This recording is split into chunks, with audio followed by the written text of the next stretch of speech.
Iniciaremos nessa noite a série dos meses de junho e julho. Na semana passada, por questão do DIP, nós não iniciamos a série, portanto estamos fazendo na noite de hoje, baseado na primeira carta de João, onde eu convido a todos os irmãos e irmãs a que abram a sua Bíblia. 1 João, algumas vezes a gente confunde com o Evangelho de João. Aqui é 1 de João, mais perto de Apocalipse, tá? Para os mais novos na fé. Os irmãos mais antigos já sabem, né? Mas primeira carta ou primeira epístola de João, no capítulo 1, hoje nós leremos dos versos 1 e vamos até o capítulo 2, no verso 6. E enquanto você está aí encontrando, eu quero então anunciar o tema da série de junho e julho: testes de um verdadeiro discípulo. E eu quero que você repita comigo esse tema. Vamos lá? Testes de um verdadeiro discípulo. Interessante que ao longo da nossa vida nós somos submetidos a alguns testes. É claro que eu mencionei essa semana em um vídeo que eu mandei para os irmãos divulgando a série, que você muitas vezes é submetido a testes para ingressar num novo emprego. Você muitas vezes é submetido a testes para ingressar na faculdade, na universidade. Existem muitos outros testes que ao longo da nossa vida aqui na terra somos submetidos. Mas e o discípulo de Jesus? E o servo de Deus? E a serva de Deus? Será que ele também é submetido a testes? E com certeza, não só na primeira carta de João, mas em toda a palavra de Deus, nós encontraremos vários testes que vão evidenciar se de fato somos discípulos de Jesus ou não. E é o que nós veremos nessa noite, iniciando essa série, que vamos com ela até o final do mês de julho, até o final do mês 7. E eu quero lançar aqui um desafio. Você pode ler até o término dessa série, são 2 meses, várias vezes essa carta. E quanto mais você ler 1 João, vai chegar uma hora para aqueles irmãos que têm facilidade de memorização, que de repente alguns trechos de 1 João você vai decorar, como antigamente os nossos irmãos faziam. Você poderá se familiarizar com essa passagem e além daquilo que Deus falará aqui na igreja através da exposição desta carta, Deus há de falar com você na sua casa, no seu momento devocional. Então eu quero lançar um desafio, como alguns pastores gostam de dizer. Durante os próximos 2 meses nós vamos morar em 1 João. Você vai entrar dentro dessa carta, até esta carta entrar dentro de você. Você vai falar assim: Senhor, eu quero mastigar devagar, eu quero saborear cada palavra, cada trecho. E você certamente será edificado. Talvez o Senhor vai trabalhar em áreas da sua vida, áreas que precisam ser trabalhadas, tratadas. O Senhor repreende, o Senhor corrige, o Senhor educa, porque a sua palavra tem esta finalidade e esta função. Então nós vamos inaugurar, introduzindo nesta noite a série Testes de um Verdadeiro Discípulo, e faremos a leitura a uma só voz, como já estamos acostumados, lendo do versículo 1 do capítulo 1 e vamos até o capítulo 2, verso 6. Leamos, igreja. O que era desde o princípio, o que temos ouvido, o que temos visto com os nossos próprios olhos, o que contemplamos e as nossas mãos apalparam com respeito ao verbo da vida.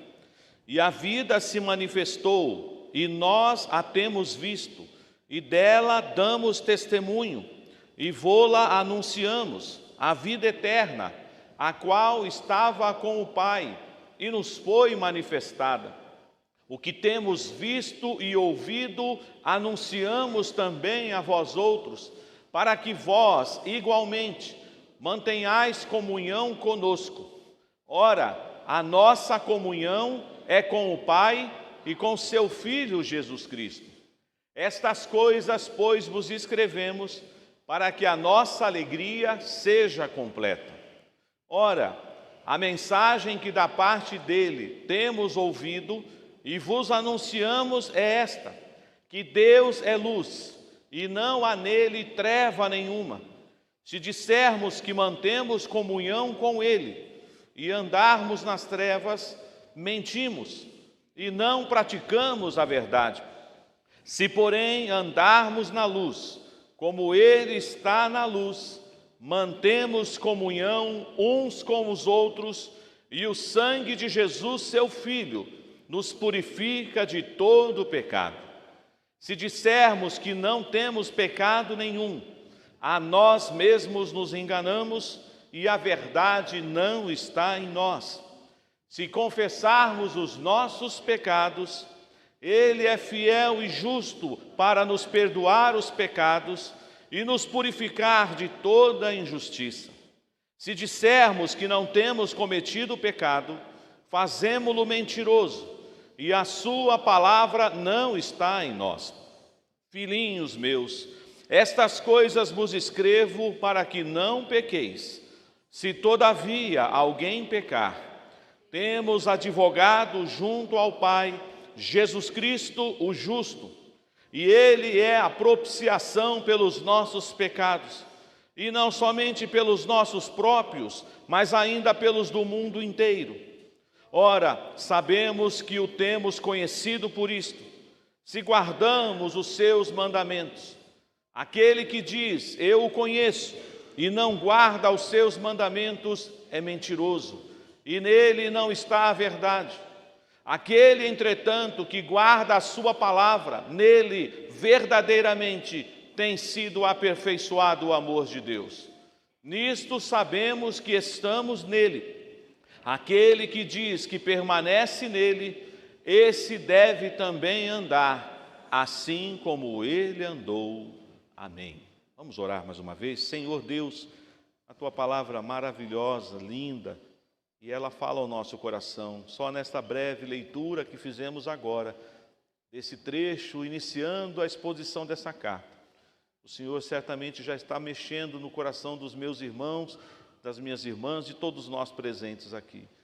Fala ao nosso coração nessa noite através desta passagem, ó Deus, e que este teste, o teste da comunhão que passaremos agora, e que seremos submetidos pelo Senhor a Ele, que nós saiamos aprovados para a tua honra e tua glória, em nome de Jesus. Amém.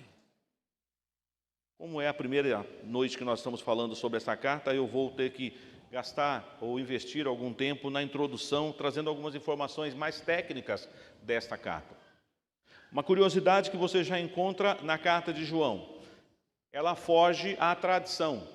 Geralmente as cartas, tanto as cartas paulinas quanto as cartas gerais, cartas pastorais, sempre o autor da carta, ele começa se apresentando, ele faz uma saudação, mas percebam que neste caso, João já começa indo direto ao assunto. Há uma segunda epístola no Evangelho, no Novo Testamento, melhor dizendo, que também ela inicia sem uma introdução já tradicional das cartas, que é a epístola aos Hebreus. Então, tanto a carta aos Hebreus quanto 1 João, eles já entram no assunto. E aí nós podemos também afirmar, e eu estou falando várias vezes aqui o nome dele, e é interessante que na sua Bíblia e na minha está escrito aí, primeira epístola de João. Mas você poderia dizer assim, mas pastor, o nome de João não aparece na carta. Como nós podemos afirmar que ele é o autor humano desta carta? Se vocês prestaram atenção na leitura que fizemos juntos com o presbítero Jean nessa noite, o Evangelho segundo João, capítulo 1, vocês perceberão e poderão fazer esse estudo na casa de vocês, do João capítulo 1 com 1 João capítulo 1, e vocês verão assim uma facilidade ou uma similaridade, melhor dizendo, entre os escritos. Então nós podemos identificar nas palavras desta carta muitas coisas que João já trabalhou no Evangelho que leva o seu nome. Mas interessante que este apóstolo, conhecido por nós como o apóstolo do amor, quando ele precisa falar dele mesmo, ele não diz o seu nome. Ele sempre diz assim, o discípulo a quem Jesus amava. Percebam que lá no capítulo 1 do Evangelho de João, ele falou do xará dele. Ele diz assim, houve um homem chamado João. E talvez alguns diriam, ele está falando da história dele. Não, ali ele está falando do outro João. O João, o batizador, e que nós chamamos de João Batista. Então ele não costuma falar dele. Eu já aprendo isso, não só com o apóstolo João, mas com outros servos de Deus também do passado, sobretudo alguns profetas, que João tem uma urgência. João quer trazer uma mensagem. E quem é que está recebendo essa carta? E as demais cartas também já têm o seu endereçamento lá na segunda carta de João e na terceira. Mas quem é que está recebendo esta carta que nós estamos iniciando a exposição nessa noite? Os estudiosos dessa carta dizem que João está encaminhando uma carta circular. Ela não foi encaminhada para uma única igreja. Possivelmente, João nessa época estava pastoreando a igreja de Éfeso, antes do seu exílio em Patmos, onde ele vai receber a revelação do Apocalipse. E é possível que pela região onde ele se encontrava, esta carta foi enviada para várias igrejas da Ásia. E alguns estudiosos chegam a dizer que ele enviou esta carta para as 7 igrejas da Ásia, aquelas 7 igrejas do início do Apocalipse, mas nós não temos como provar isso. Mas é possível então que cheguemos a uma conclusão. Esta carta era uma carta circular, ou seja, não era para ser lida por uma única igreja, mas todas as igrejas daquela região deveriam ser pastoreadas, edificadas, corrigidas, alertadas sobre o que João está trazendo aqui. E João está preocupado com os falsos pregadores, com aqueles que estão aparecendo na igreja, os falsos mestres. E havia uma corrente surgindo naquela época, que nós já ouvimos várias vezes aqui na igreja, que eram os gnósticos. O ensino gnosticista que dizia que o espírito é bom e a matéria é má. Então a tese de João na sua carta é a encarnação de Jesus. Jesus é Deus, vero homem, vero Deus. Ele tem um corpo, ele está à destra de Deus Pai, com um corpo glorificado. Jesus não é só espírito. E ele vai trabalhar isso de uma forma tão linda. E eu quero chamar a sua atenção para o prólogo dessa carta, que vai do versículo 1 ao versículo 4. Olhem comigo, parece até uma certa redundância da parte de João, mas ele está tão preocupado em já na abertura dessa carta, mostrar para os seus destinatários e para nós nessa noite, que não há nenhuma dúvida, não reside nenhuma dúvida sobre a encarnação de Jesus, sobre quem é Jesus, que ele faz isso. Eu vou ler mais uma vez e preste atenção, quantas vezes, às vezes até de forma repetitiva, ele diz assim: o que era desde o princípio. Mas antes de seguir, eu preciso parar aqui. Corremos um sério risco. Quando a gente fala assim, como está escrito lá em João capítulo 1, no princípio era o verbo, e o verbo estava com Deus, e o verbo era Deus. E logo na sequência diz, todas as coisas foram feitas por meio dele. Ele estava no princípio com Deus. Mas que princípio é esse aqui? Princípio do mundo? Gênesis 1? Não, irmãos. É antes da fundação do mundo, na eternidade, quando só existia a Trindade excelsa, o Pai, o Filho e o Espírito Santo. Para nós é claro que é muito vago, nós não temos como entrar nessa dimensão que está muito mais elevada do que nós, mas nós podemos, sem sombra de dúvidas, afirmar nessa noite, o nosso Senhor Jesus, ele é tão eterno, tão maravilhoso, da mesma glória, da mesma essência, do mesmo poder do que o Pai e do que o Espírito. Então, João já está dizendo, o que era desde o princípio, eu estou apresentando para vocês o eterno, aquele que é o verbo de Deus. Não está falando de uma primeira criação, porque surgiu na época uma teoria de que Jesus tinha sido a primeira criação de Deus. Ele tinha sido criado pelo Pai. É claro que nós vamos encontrar essa expressão lá na carta aos Colossenses, mas é com outro sentido, quando fala do primogênito, mas não no sentido de ter sido o primeiro filho. Ele é de fato filho, ele se esvaziou da sua glória, ele se dirige ao Deus Pai como seu Pai. Mas nós podemos então afirmar sem sombra de dúvida que o nosso Senhor Jesus, ele é autoexistente, como o Pai, como o Espírito, desde os tempos eternos. Então não estamos falando aqui só do princípio do mundo, da criação dos céus e da terra, que estava sem forma e vazio, o Senhor foi dando ordem ao caos. É claro que ele estava lá também, por isso que ele fala lá em João capítulo 1, todas as coisas foram feitas por intermédio dele, e sem ele nada do que foi feito se fez. Percebam que lá no Evangelho de João, eles não usam, ou João não utiliza o nome de Jesus, só fala do verbo. Aqui você encontra a expressão verbo de Deus, verbo da vida, mas você vai encontrar também a palavra Cristo, a palavra Jesus. Muito bem, essa explicação era importante. Aí agora presta atenção naquilo que eu falei há pouco.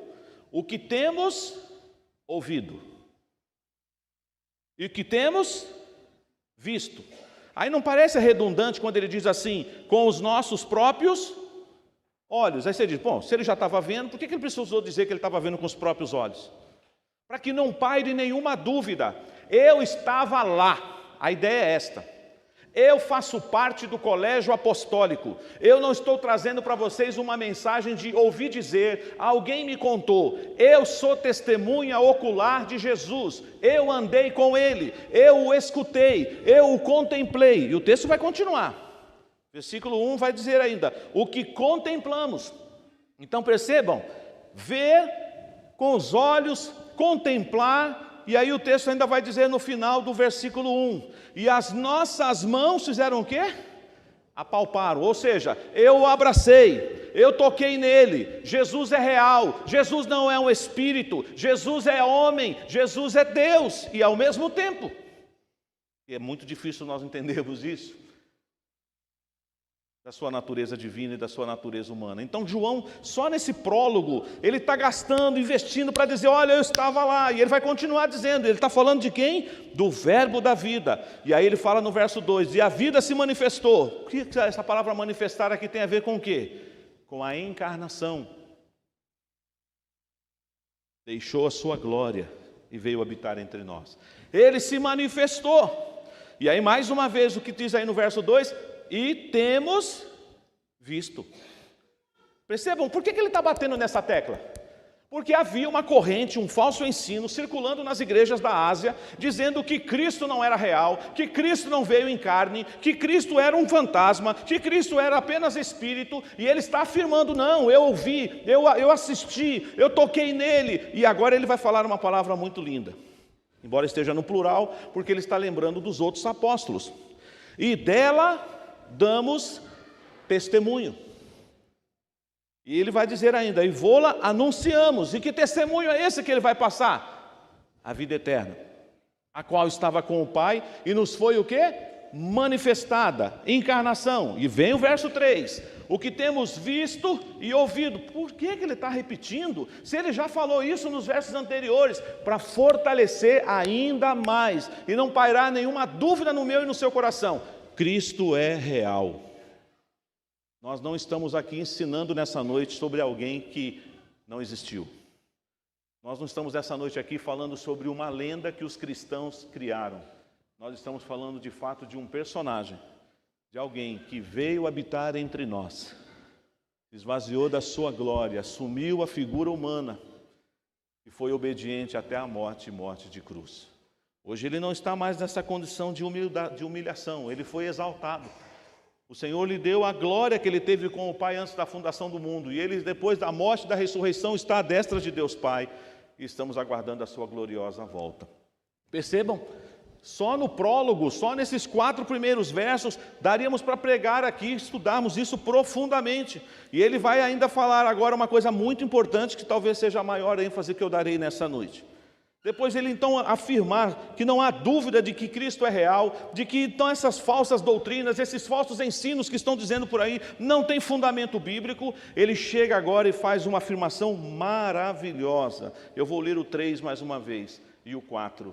O que temos visto e ouvido, anunciamos também a vós outros, para que vós igualmente mantenhais o quê? Comunhão conosco. Está falando agora da comunhão com os irmãos. Mas aí ele vai levantar uma tese. Ora, com quem é a nossa comunhão? A nossa comunhão é com o Pai e com seu Filho Jesus Cristo. Estas coisas, pois, vos escrevemos para que a nossa alegria seja completa. A nossa comunhão, amada igreja, é com o Pai e com Jesus. Você precisa entender, e esse é o teste dessa noite, o teste da comunhão. Se você diz que é discípulo de Jesus, você tem que trazer essa tese bem forte na sua vida. Eu tenho comunhão com o Pai, eu tenho comunhão com o Filho, e por que não dizer até com o Espírito? Porque Ele me deu essa condição. Cristo é real. Teste da comunhão. Percebam que aqui no versículo 3, por 2 vezes aparece a palavra comunhão. Mas a gente vai encontrar mais 2 vezes aqui no capítulo 1 essa palavra. Vamos entrar agora no verso 5. Ele agora vai explicar um pouco mais em que consiste esse teste da comunhão, essa comunhão maravilhosa. Lembrando que primeira comunhão é com quem? Com o Pai, com Jesus Cristo. Quem conhece essa carta deve estar lembrando daqueles textos que diz assim, que é o tema que nós vamos trabalhar na próxima semana, se Deus permitir. Como é que você pode dizer que ama a Deus, que não vê, e odeia o seu irmão? Muitas vezes você diz, não pastor, eu estou em paz com Deus, eu tenho uma comunhão maravilhosa, em Cristo Jesus eu tenho acesso à presença do Pai, amém. Mas se você é daqueles que tem comunhão vertical, mas não suporta as pessoas que estão ao seu redor, tem alguma coisa errada. E a palavra de Deus vai nos ensinar nessa série que essa sua comunhão ela é falsa e mentirosa. Não é possível você declarar que tem comunhão com Deus se você não tem comunhão com o seu irmão, com o seu próximo. E ele não está falando aqui agora de uma comunhão geral, ele está falando do povo de Deus, dos escolhidos do Senhor. Então ele diz aqui no verso 5, a mensagem que da parte dele, de novo, olha só, temos ouvido e vos anunciamos é esta. Lembram lá quando ele, João, estava falando no Evangelho? Houve um homem chamado João. Ele não era a luz, mas veio para que testificasse da luz. A saber, a luz que vindo ao mundo ilumina todo homem. Quem é a luz? A luz é Cristo. Jesus declarou isso também no Evangelho de João. Eu sou a luz do mundo. Mas percebam que esse atributo de Jesus, ele é compartilhado conosco. Porque no Sermão do Monte, o que é que Jesus fala para nós? Ele primeiro diz que nós somos sal da terra, mas a palavra de Deus diz que nós somos o quê? Luz do mundo. Por que você é luz do mundo? Porque Cristo que habita em você é luz. E se você tem Cristo na sua vida, você tem a luz de Cristo. Não é a sua luz que brilha, é Jesus que brilha através de você neste mundo que está nas trevas. Então nós temos que entender esse mistério dessa comunhão. Nós estamos na luz, porque Ele é luz. E aí é uma coisa linda aqui. Deus é luz, verso 5 está falando. E nele não há o quê? Treva nenhuma. O que isso significa? Não é só não há pecado. É claro que é isso que está em linhas gerais, está se dizendo. Não há nenhum dolo, não há nenhuma culpa, não há nenhuma mancha. Mas a ideia aqui, que é um outro teste, né? Eu já estou até meio que anunciando aí, se Deus permitir, o Anderson vai trabalhar uma passagem muito forte no capítulo 2, do amor ao mundo, da consciência da carne, da soberba da vida, e muitas vezes nós temos que passar por um teste moral, um teste de santidade, mas é interessante que ele já está mostrando para nós, Deus é puro, Deus é santo, não há nenhuma mácula, nenhum defeito, mas pastor, é tão assim do fiozinho de cabelo. Não, ele é puro no sentido mais profundo que você puder encontrar no seu coração e na sua mente. Logo isso nos assusta. Como é que eu vou ter comunhão com um Deus que é tão puro, que é tão sublime, que a luz dele irradia, que a luz dele ilumina? Eu só posso ter uma comunhão com esse Deus assim em Cristo Jesus. Alguém aqui ousaria entrar na presença do Santo, do Eterno, do Altíssimo, sem Jesus? Você seria fulminado. Você não existiria. Nós não temos como penetrar na glória, na majestade do Senhor, mas em Cristo Jesus, você pode entrar na sala do trono, como gostamos até de cantar um dos nossos cânticos. Então, olha só, a nossa comunhão envolve essa consciência de que Ele é santo, de que Ele é luz, que a ausência total de culpa, de erro, de mácula, nele não habita treva nenhuma. E aí vem uma exortação para nós, igreja. Quero que vocês leiam comigo os versos 6 e o verso 7, aonde aparecem mais 2 vezes a palavra comunhão. Versos 6 e 7, vamos ler? Se dissermos que mantemos comunhão com Ele quem? Com o Pai, com Deus, e andarmos nas trevas, mentimos e não praticamos a verdade. Se, porém, andarmos na luz, como Ele está na luz, mantemos comunhão uns com os outros, e o sangue de Jesus, seu Filho, nos purifica de todo pecado. Que coisa maravilhosa, irmãos. Só que há uma advertência aqui. É possível declarar que você tem comunhão com Deus e continuar andando nas trevas? Humanamente falando, é. Infelizmente, muitas pessoas fazem isso. Professam a fé, declaram amor por Jesus, cantam, pregam até, mas andam nas trevas. Não estão andando na luz. O seu testemunho semanal, diário, quando eles estão em outros ambientes, não condiz com um homem e com uma mulher que anda na luz. E irmãos, a coisa está ficando feia e vai piorar. As pessoas estão brincando de ser discípulo de Jesus. O tal de não tem nada a ver, está na moda. Tem nada a ver, coisa da sua cabeça. Não tem nada a ver, isso é coisa quadrada, antiquada, ultrapassada. Abre os olhos, pastor, tempos novos, estamos vivendo novos momentos, mas a palavra de Deus permanece a mesma. Eu sei que nós devemos nos contextualizar, você não precisa ficar preso lá no passado, você pode se modernizar, entender as coisas novas, você pode estar com uma cultura mais ampliada, mas isso não significa que a palavra de Deus vai mudar. Para você ter comunhão com Deus, você precisa andar na luz. E para andar na luz, você tem que estar aqui, na palavra. As pessoas estão tentando andar na luz sem a palavra no coração. Que segundo o Salmo 119, o que diz para nós mesmo? Verso 105, lâmpada para os meus pés é a tua palavra e luz para os meus caminhos. Isso aqui é como um farol, como uma lanterna. Percebam que a luz é uma coisa tão linda. Isso acontece às vezes nas nossas casas, mas hoje com a tecnologia do celular, você tem a sua lanterninha aqui. Mas se de repente assim, do nada, acaba a energia na sua casa, e é aquele momento que você não enxerga nada mesmo, mas não fosse a luz do celular, mas você pega lá uma vela, como antigamente a gente fazia. Talvez aqui, se eu acender uma vela agora, ela pouco efeito fará, não é verdade? Porque está uma luz aqui mais forte, mas se apaga tudo, a gente vai começar a olhar o rosto um dos outros. Uma centelha só, uma vela, uma luz.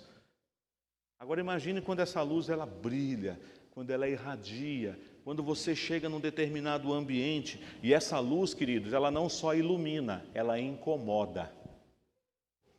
Por isso que nós seremos perseguidos. A luz do Evangelho incomoda. Eu já vi gente usar umas frases aí que não está na Bíblia, que diz assim, não, você quando entra num ambiente, você é tão iluminado, que você brilha, que você ofusca as outras pessoas.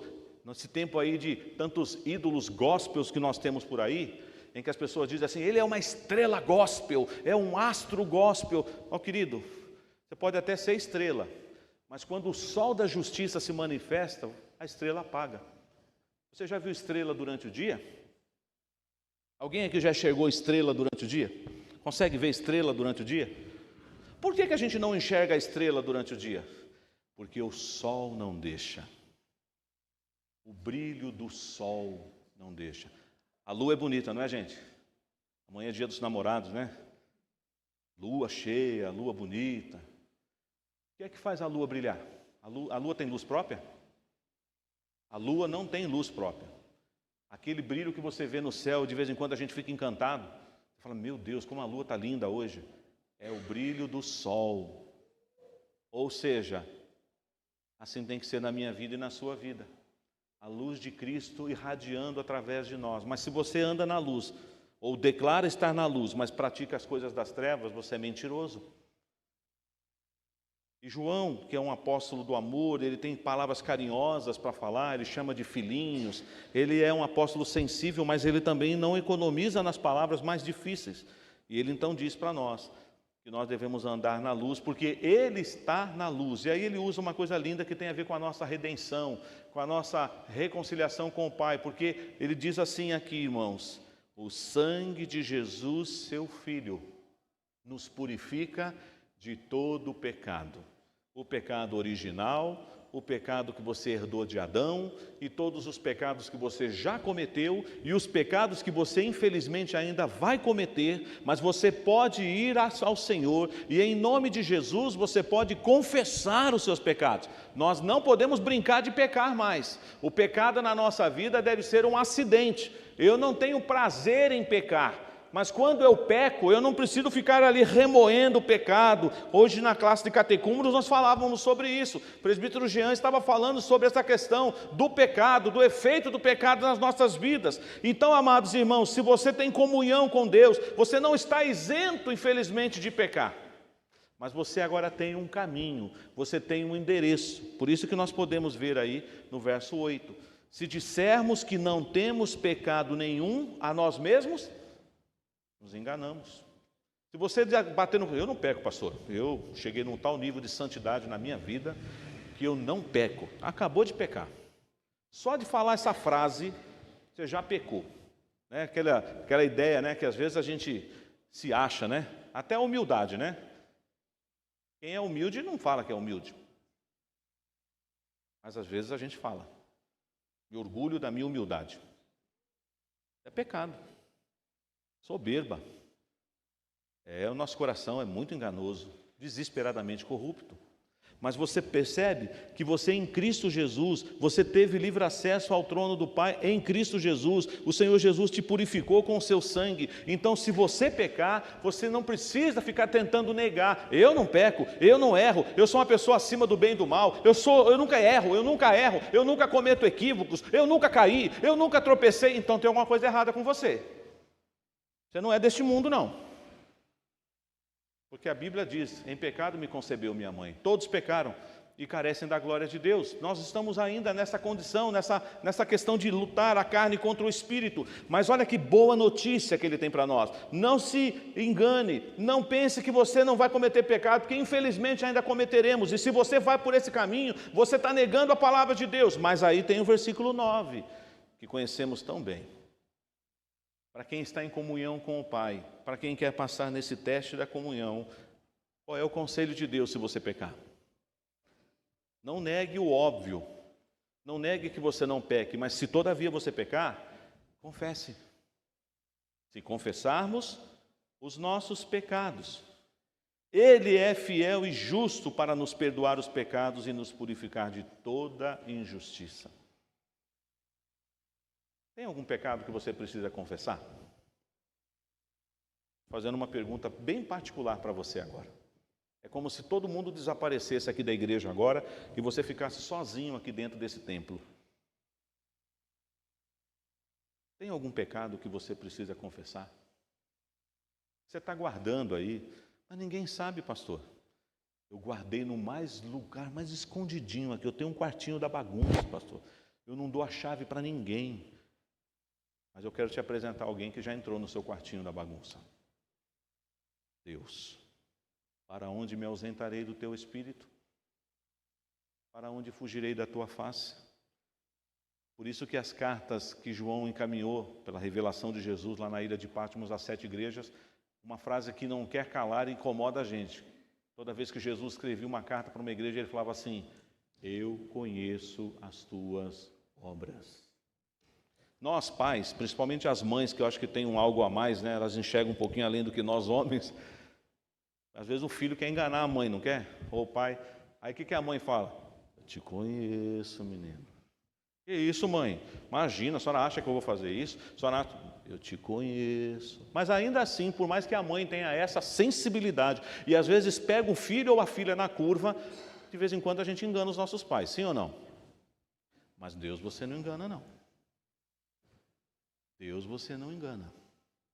Então o meu conselho para você é: reconheça que você é um pecador, uma pecadora. Arrependa-se dos seus pecados, e arrependimento exigirá de você mudança de vida, mas essa mudança você não vai conseguir produzir sozinho. É obra do Senhor na sua vida, é o Espírito Santo que te convence do pecado, da justiça e do juízo. Mas uma vez que você agora está em Cristo Jesus, pecou, tropeçou, entristeceu a Deus, confesse. Provérbios diz que aquele que não confessa jamais prosperará, mas os que confessam, ele alcançará o quê? Misericórdia. E é interessante que o verso 10 fala para nós: se dissermos que não temos cometido pecado, somos o quê? Mentirosos. E preste atenção, gente, por várias vezes eu pulei, mas vale a pena voltar. Lá no versículo 8 diz assim, ó: se dissermos que não temos pecado nenhum, a nós mesmos nos enganamos. Ok, é forte isso, não é? Mas olha o que vem na sequência. Vamos ler o que está no finalzinho do verso 8 aí? E a verdade não está em nós. Que verdade? A palavra que você tanto declara que está no seu coração. Ela não está.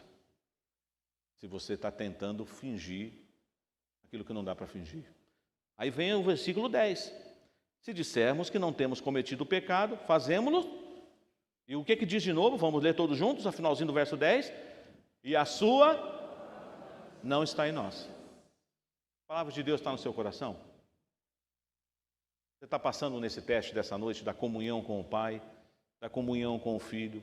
Você está andando na luz? Você tem buscado ser um discípulo ou uma discípula de Jesus que faz a diferença onde você anda? O mundo está em trevas, o mundo jaz no maligno. Este mundo é vil, esse mundo é cruel. Não é fácil servir a Jesus neste mundo, e não é fácil mesmo. Jesus nunca enganou a nós.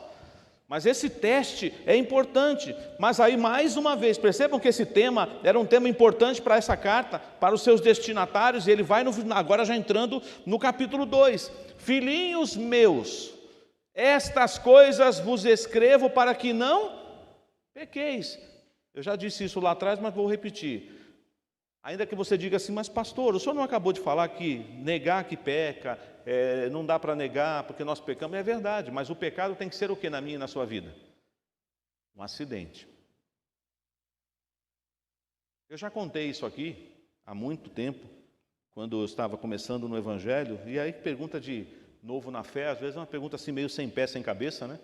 Mas eu estava também na classe de catecúmenos me preparando e perguntei para o professor como é que eu poderia lutar contra o pecado. E ele usou uma brincadeira, talvez pensando, ele é adolescente, né? Eu vou usar essa metáfora. E ele falou o pecado era a sua namorada, Gilberto. E aonde você ia, você tinha de mãos dadas, abraçado com a sua namorada chamada pecado. Mas um dia você terminou o namoro.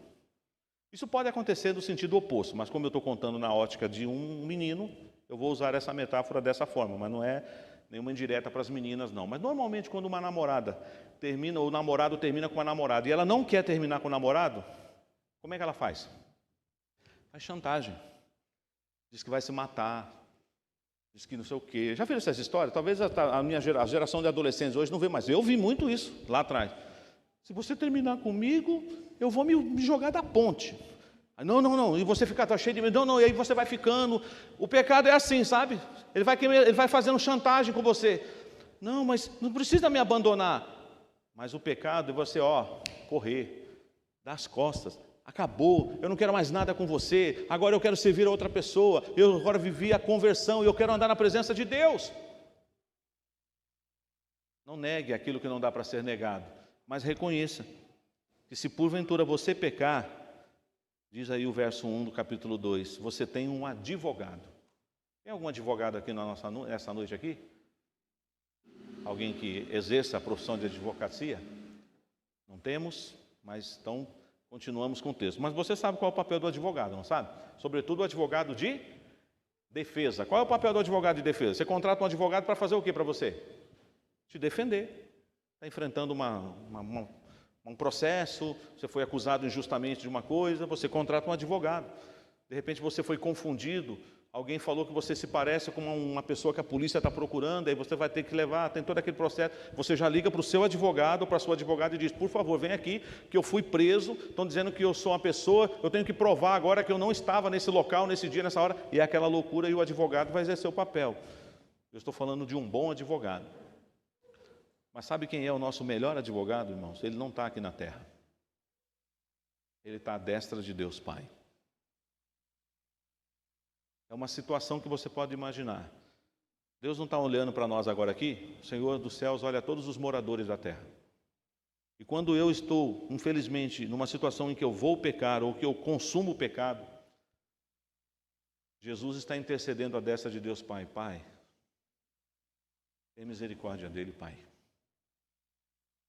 Perdoa ele, Pai. Dá uma segunda chance para ele, Pai. Não foi isso que Jesus fez na cruz? Qual foi a primeira palavra que Jesus falou na cruz? Pai, perdoa-lhes. Eles não sabem o que fazem. Às vezes a gente acha que Jesus falou isso só de forma retórica, né?